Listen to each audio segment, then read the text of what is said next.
Akkasumas hordoftoonni chaanalii keenyaa har'aa barattoota management, business management akkasumas business administration warroota ta'aniif koorsii baay'ee bareedaa ta'e organizational behavior yookaan immoo OB qabadheen dhufe. Kanaaf hamma dhumatti akka waliin turru abdiin qaba. PowerPoint bareedaa akkana waan share naa godheef maalaa tutorial galatu biyyanaani. Kanaaf organizational behavior yookaan OB koorsiin jedhamu kuni koorsii baay'ee murteessaa kan ta'edha jechuudha barattoota management, business management akkasumas barattoota business administration, marketing management warroota ta'aniif koorsii baay'ee bareedaadha waan ta'eef hamma dhumatti waliin turra. Warroonni chaanalii keenya faaroota ta'an ammas chaanalii keenya subscribe gochuun hin dagatamu jenna. Koorsiin kun meejor koorsiidha barattoota amma himee fi dipaartimentoota amma himeef. Kanaaf yeroo baay'ee exit exam irratti parsantii guddaa qabatee kan dhufu waan ta'eef sirriitti yoo hordoftan akka irraa fayyadamtan abdiin qabachuudha. So introduction of this OB or organizational behavior. So we have to see about an overview of organizational behavior. So maayinni organizational behavior kun historical background isaa maal fakkaata kan jedhu ilaaluuf yaalla jechuudha. So this organizational behavior or OB have a combination of two words, organization and behavior. And organization can jedhu is a consciously coordinated social units made up of the group of people who work together on common goal on a relative continuous basis. Kanaaf organization jechuun simply association of social unity. Yes, social unity or group of people bakka tokkotti dhufuudhaan galma tokkoof gaafa hojjetan dhaabbata yookaan organization jennaan jechuudha. Behavior jechuun karaa biraatiin immoo refers to what people do in organization, how they perform and what their attributes are. Kanaaf behavior gaafa jennu namoonni organization jechuun walitti qabama namoota kanneen galma ga'insa kaayyoo tokkoof hojjetanii jenneera. Kanaaf achi keessatti immoo behavior kan jennuuni namoota achi keessa jiran maal hojjetu, akkamitti hojjetuu fi attribuutiin isaanii yookaan attituudiin isaanii maal fakkaata kan jedhu saayinsiin qo'atu kuni behavior jedhama jechuudha. Behavior jedhama jechuudha. So this organizational behavior is a field of study which has its primary interest to understanding of the group or individual within the organization and managing them to work effectively. Kanaaf gaafa walitti fidnu termiin organizational behavior jedhu kun immoo the field of study dha jechuudha. The field of study primarily focused on understanding the group akkasumas or individual with an organization to manage them. Yes, maaliif namoonni dhaabbata tokko keessa jiran namoonni garaagaraa amalli isaanis garaagara. Kanaaf isaan sanniin manage gochuudhaan hojichi sun effectively akka hojjetamu taasisuun fiildiin waa'ee kana hojjetu organizational behavior yookaan OB jedhama jechuudha. So OB involves the study in the application of knowledge about how people act within an organization and as individual or within a group that they think or feel and do in as well as around the organization and investigate the impact that individual, group and the structure have on the behavior within the organization. Now, gabaabumatti application or knowledge beekumsa sana apply gochuutiin amala individual yookaan namoota groupii wajjin jiran akkamitti yaadu, keessi isaanii, feelingin isaanii maal fakkaata, hojiin isaan hojjetan maayinni kan jedhu sirriitti kan qo'atuu fi impacting individual yookaan immoo groupii yookaan immoo structure tokko structure behavior isaa organization irra qabu yookaan geessisu kan nuuf qo'atudha jechuudha. So there is three basic units of analysis in OB are there actually in OB investigates how individual, group and structure affect and it is affected by the behavior within organization. Refu jennirra at three level laaluu dandeenya, as individual level, as a group level fi as structural level yookaan immoo organizational level jennee laaluu dandeenya. Structure or organization jechuu dandeessu. This organization is baay'ee bal'ata. Group gaafa jedhu xiqqoo individual irraa immoo ni caala jechuudha. Bifa kanaan karaa sadiitiin ilaalla. When we see at individual level includes the characteristics and the behavior of employees as well as through the process attribute to them. Yes, individual gaafa jennu tokkoon namoota dhaabbata sana keessatti jiran qacaramtoonni yookaan employee dhaabbata sana keessa jiru behavior inni agarsiisu maal fakkaata kan jedhu motivation in isaa especially yes perception in isaanii personality in isaanii yes attitude in isaanii fi value in isaanii maal fakkaata kan jedhu as individual level gaafa qo'annu individual level jennaanii jechuudha gabaabumatti. When you see group level, the group level analysis looked at the way people interact. Inni kun immoo akkaataa namoonni achi keessa jiran interaction in isaan adeemsisaa maal fakkaata fakkeenyaaf team dynamics, decision in isaanii, yes power and politics akkasumas conflict level and the leadership style isa kana karaan ittiin qo'annu as a group level yookaan immoo akka groupitti ilaalla jechuudha. So this one is as a group level. When you come to the organizational level, at the organizational level, we focus on how the people structure their working relation and how organization work together with their environment. Enough. Dhaabbata sana keessatti organizationin suni working relationship in isaa maal fakkaata? Hariiroon organizationin sun naannoo sana keessa qabu maal fakkaata? Especially organizational design isaa maal fakkaata? Technology in the work process in isaa. Job and the worker stress, yes, work stress. Akkasumas organizations, policies and practices. And finally, the internal culture of the organization, especially, yes. Sannan kanneen bifa dynamic ta'een gaafa qorannu as organizational level yookaan immoo as structural level jechuu ni dandeenya jechuudha. So there is also a causal relationship. Causal means cause and effect relationship of the two dependent and independent variable in the organization. Yes, kanaaf karaa lamaan laaluu dandeenya hariiroo cause and effect sabaaf bu'aa jechuudha. Inni kun immoo one is dependent, the other one is what independent variable jechuu dandeessu. So dependent variable are the key factors we want to explain or predict. Kanaaf independent variable gaafa jennu gabaabumatti we explain yookaan nuti explain gochuu dandeenya yookaan immoo predict gochuu kan dandeenyu. But independent variable are the presumed cause of some change in dependent variable. Is a dependent variable direct change fiduu kan danda'u causing suni maal ta'a? Independent variable ta'a jechuudha. Cause and effect. Kanaaf causing keenya independent variable ta'a, effect keenya immoo dependent variable ta'a jechuudha gabaabumatti. Bifa kanaan ilaaluu ni dandeessu. Fakkeenyaaf the primary dependent variable in OB are especially productivity, absenteeism, turnover and job satisfaction isaanan kunneen akka independent variability ilaaluu ni dandeenya. Maaliif consequence waan ta'aniif the major determinant of dependent variable also called as independent variable kanneen jennu immoo individual behavior, organizational behavior as well as group level kan jennu sanii. Isaanan kunneen isaanan kanneeniif sababa ta'uu danda'u. Inni kun bu'aa fakkeenyaaf productivity bu'aa, absenteeism bu'aa, turnover bu'aa, job satisfaction bu'aa. Kanaaf inni kun akka bu'aatti gaafa ilaalamu inni kun immoo akka sababaatti ilaalama. Kanaaf causal relationship kan jennee bifa kanaan ilaaluu ni dandeessu jechuudha. So the individual factors, especially the physical attributes, personality, age, perception, gender, attitudes, marital status, value, number of dependents, ability and experience can act as what individual source jechuu ni dandeenya. Maaliif fakkeenyaaf physical attributes personality namoota tokko isaanii umriin isaanii yes perception yookaan ilaalcha isaan qaban maal fakkaata saalli isaanii yes attitude isaanii maayinni marital status isaanii value isaan dabalan number of dependent ability experience annan kunniin as individual factory-dha.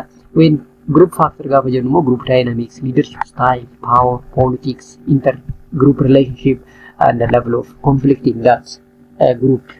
And when you see the organizational factors, especially organizational design, refusa amma tokko laaluuf yaallee turre technology, work process and organizations as human resource, yes, and the practice, which means that is a selection process, training program, is a human resource irratti hojjenne baranne sana jechuudha. Maaliif the right person at the right position ta'uu baannaan hojichiisuun galma gahinsi isaa shakkisiisaa ta'a waan ta'eef. So internal culture and the level of the work stress also associated with what your organizational factor ilaaluu kam ramadamuu ni danda'a. So here are OB in the managers and organizational behavior in the managers. So the study of organizational behavior can provide a manager with the following practical advantage.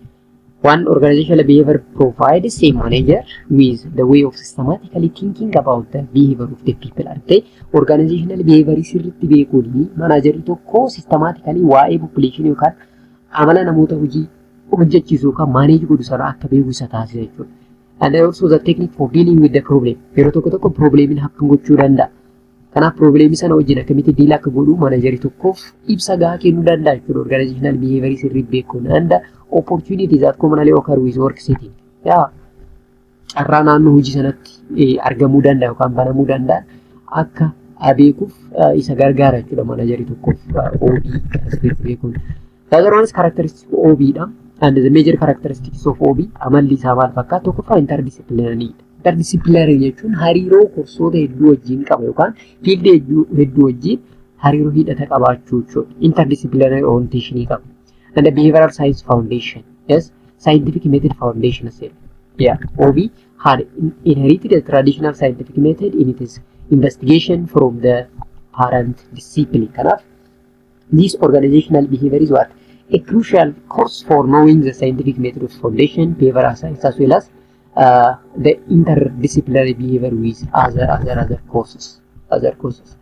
But we have 3 levels of analysis, and the OB is the unique in its approach to behavior because it encompasses 3 levels of analysis.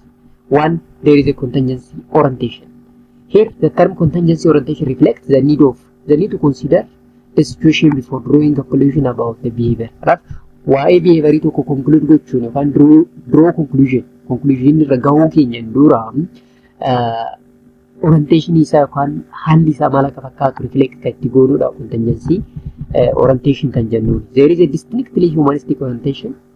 People and their attitude, perception, learning capacity, feeling and the goal are the major importance parameter here. Maaliif organization tokko namoota dhaan ijaarama malee namootaan alaa bu'aa tokko fiduu hin danda'u.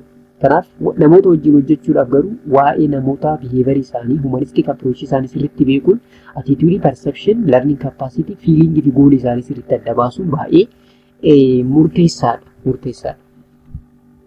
Kanaaf waa'ee kana kan qoratu this organizational behavior. Haalli guddina isaa maal fakkaata ree? The history behind the development of organizational behavior. So the major contributors to the theory of organizational behavior is one, a classical school of management theory are there, the behavioral theory and contingency theory are there. Bifa kamiin organizational behavior kuni historically evolve ta'edha. Kanaaf evolve gochuudhaaf theoryota hedduu keessa darbedha.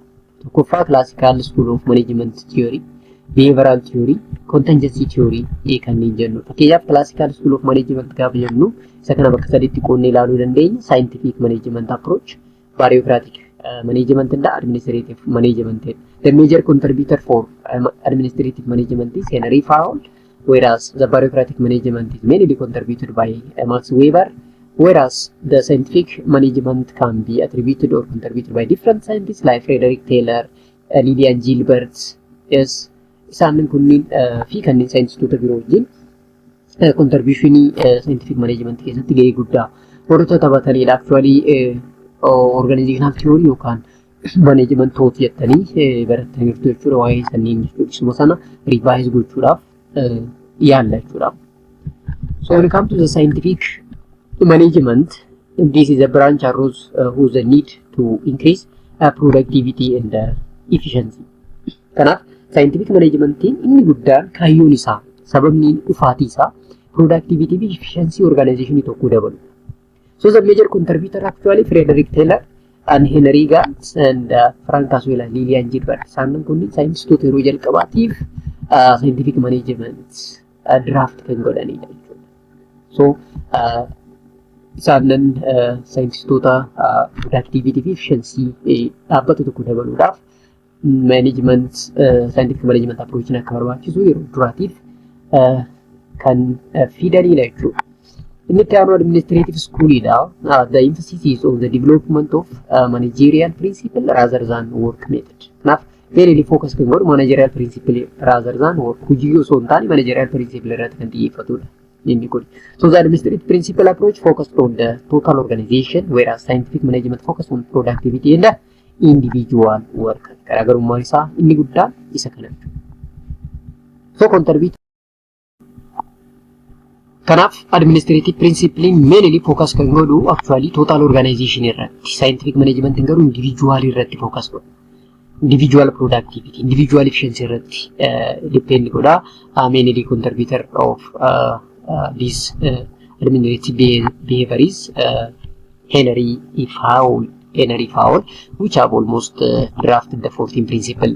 Henry Fowle 14 principle ammatti fayyadamaa jirru namicha yeroo jalqabaatiif draft godheedha. Still principleota sanniinitiin akka fayyadamnu sila ni beektu jechuudha. Inni itti aanu bureaucratic approach dha.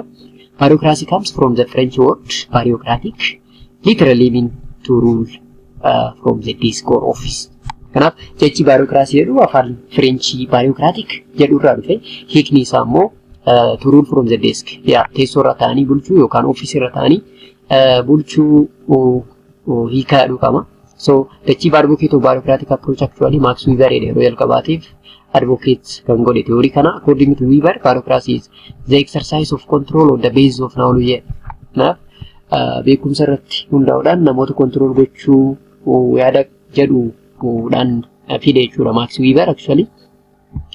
And the aim of this bureaucracy is to achieve an organization goal in the most efficient way.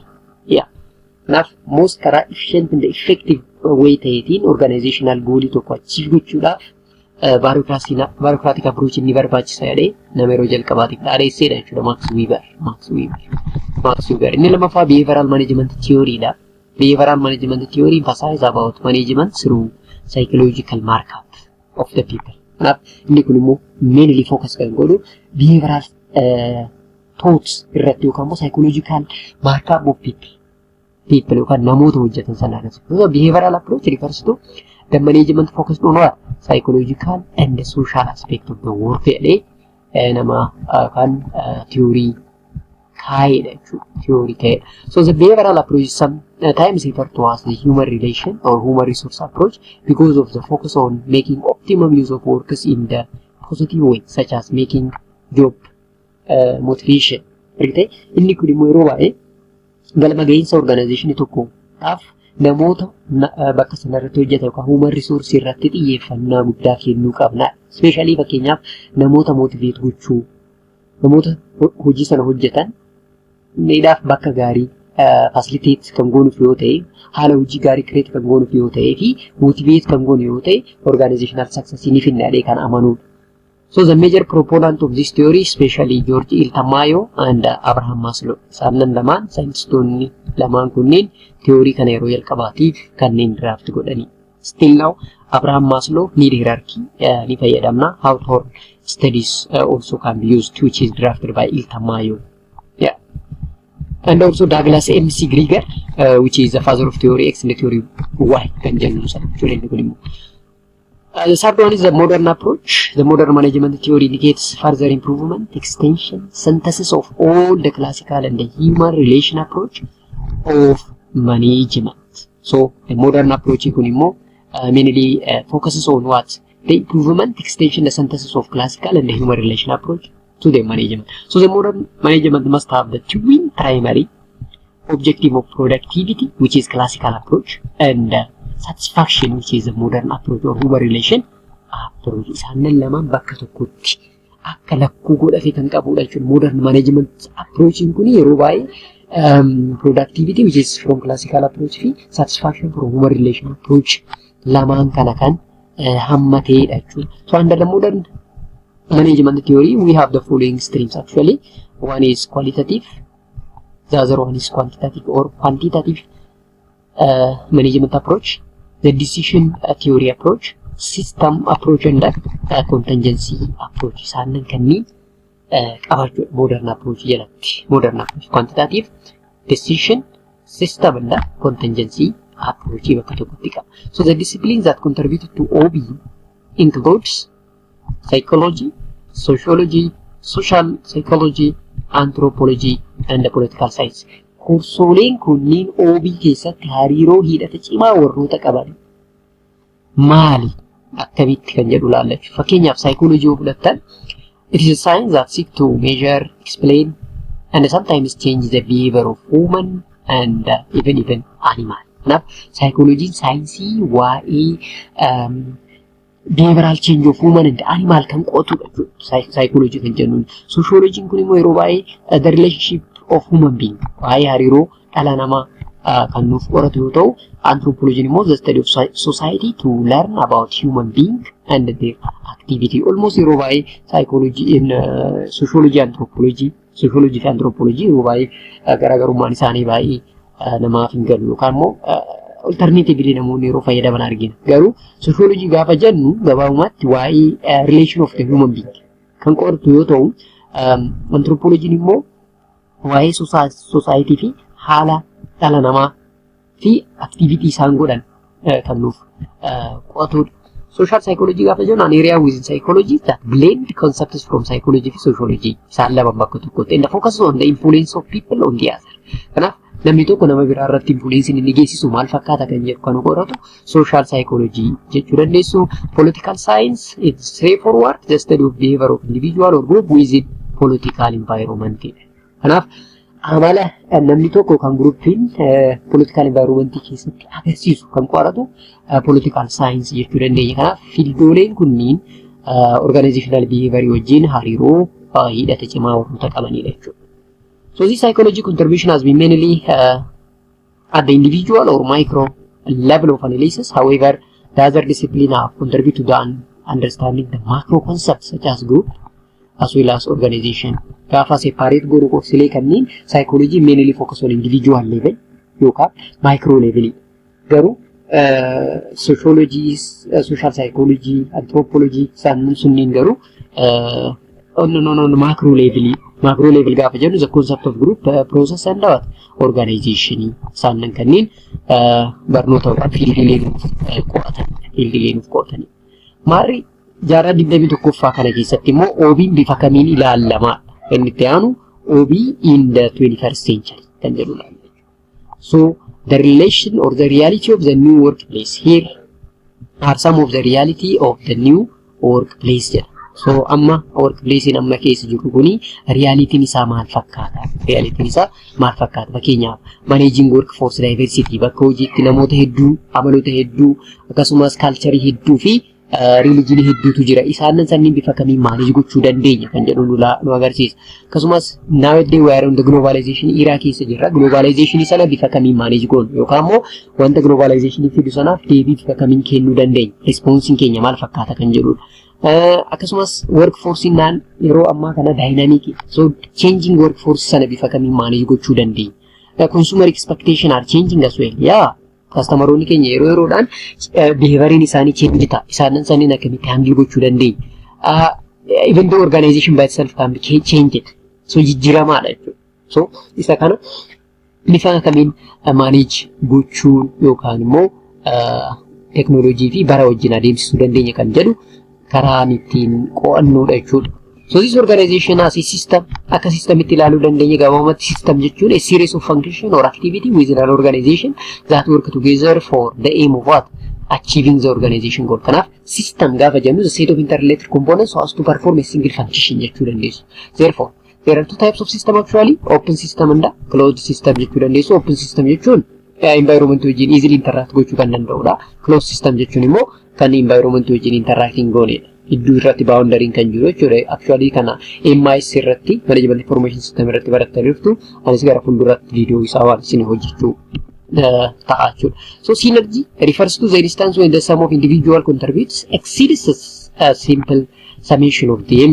Synergy jechuun gabaabumatti gaafa lama ta'anu lamaa fi sadii ta'anu isa tokkorraa ni caala jechuudha. Humna walitti dhufeenya yookaan immoo collaboration agarsiisuudhaa fi synergy jechuun. Synergy is simply the sum of individual is greater than its parts jechuudha. Hiikuu dandeenya yookaan Henry Fayolinis bifa saniitiin hiika jechuudha. So these all are about chapter 1. Kanaaf boqonnaan tokko kana fakkaatti bifa gabaabaa ta'een PowerPoint bareedduu bifa kanaan isiniif dhiyeessuuf yaalleerra. Ammas mala tutorial say thank you for your nice PowerPoint you contribute for me. kanaaf boqonnaa lammaffaa qabannee hin dhufna. Ammas warroonni chaanaalii keenyaaf haarawaa ta'an subscribe osoo hin goone bahuun hin danda'amu jechuudha.